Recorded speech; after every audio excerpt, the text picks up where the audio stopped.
I resorted to locking them in closets. That old fashioned apartment was full of them, deep closets with glass doorknobs, and those keyholes like in cartoons for detectives to look through, and big iron keys with the handle part shaped like a fleur de lis. I always used the same four closets: a small one in the girls' bedroom, and the big one in mine, the broom closet in the hall, and finally the coat closet in the living room.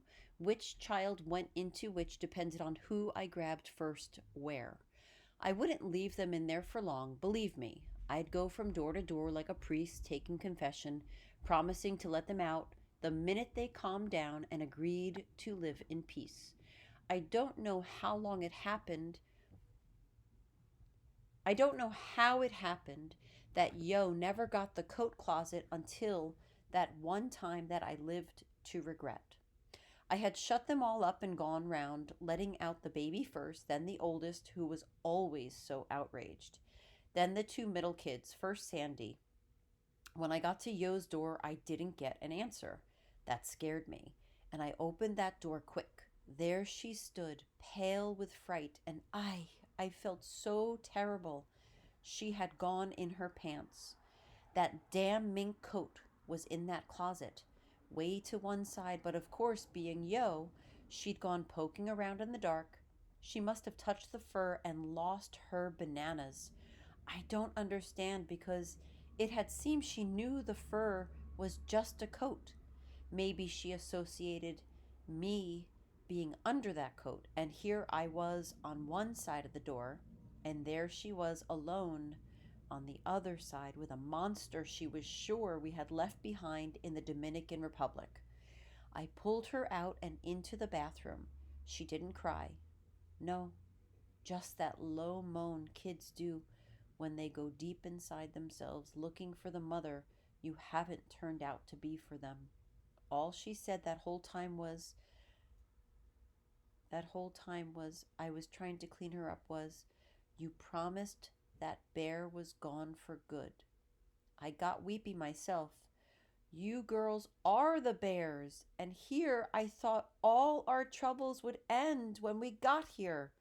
I laid down, my head on my arms, on the side of the bathtub, and I started bawling. "Oh, Mommy, I." The other three joined in. They had come to the door of the bathroom to see what was going on. "We promise we'll be good." Not Yo. She stood up in the water and grabbed a towel, then stomped out of the tub. When she was out of my reach, she cried, "I don't want to be in this crazy family." Even back then, she always had to have the last word. Not a week later, a social worker at the school, Sally O'Brien, calls up and asks to make a house visit. The minute I get off the phone, I interrogate my girls about what they might have said to this lady, but they all swear that they have nothing to confess. I warn them if this lady gives us a bad report, we'll be sent back.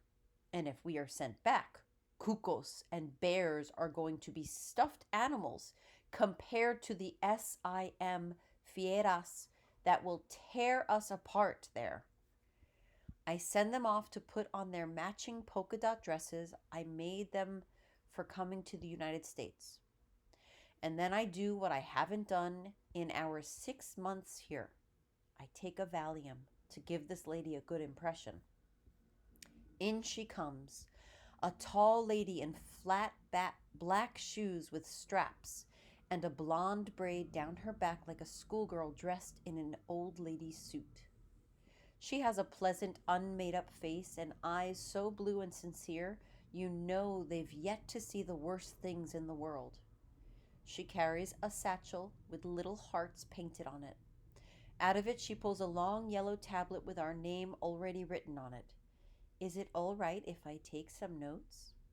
"Of course, Mrs. O'Brien. I don't know if she's married, a married woman, but I've decided to compliment her with a husband, even if she doesn't have one." "Will your husband be joining us?" she asks, looking around the room. I follow her glance since I'm sure she's checking out whether the place looks clean and adequate for raising four girls. The coat closet I forgot to shut looms like a torture chamber. My husband just received his medical license, so he has been working like a god every day, even Sunday, I add, which she writes down in her notepad. We have been through hard times.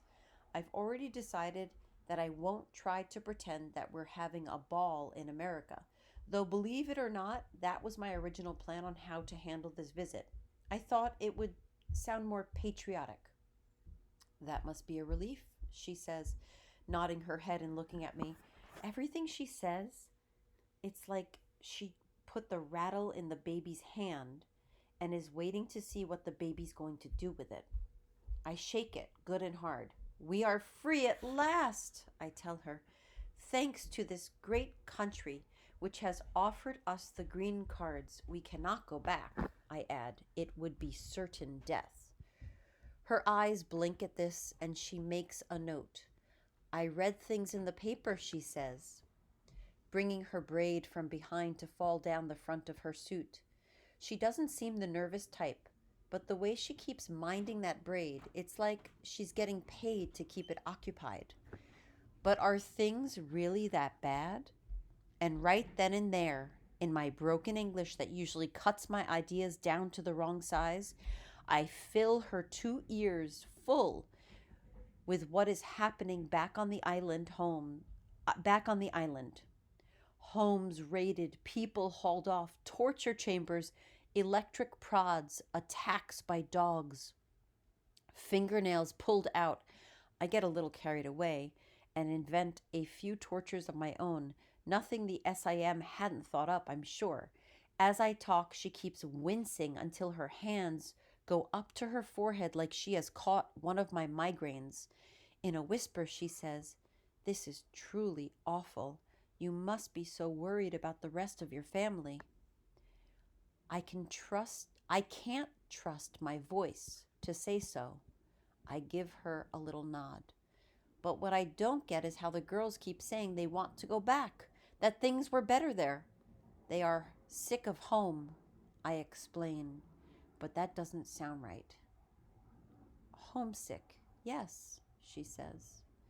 I nod. They are children. They do not see the forest or the trees. I understand. She says it so nicely that I'm convinced that even with those untried blue eyes, she does understand. They can't know the horror you and your husband have lived through. I try to keep the tears back, but of course they come.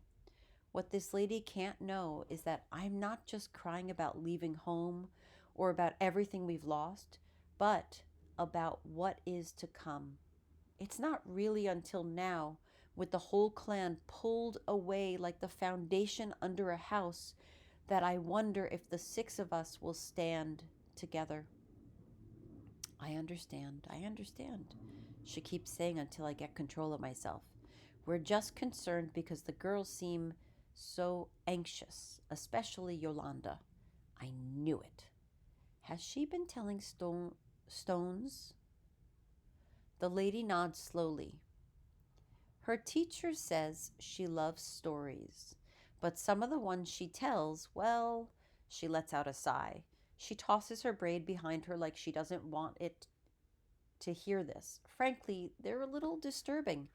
Disturbing? I ask, even though I know what the word means.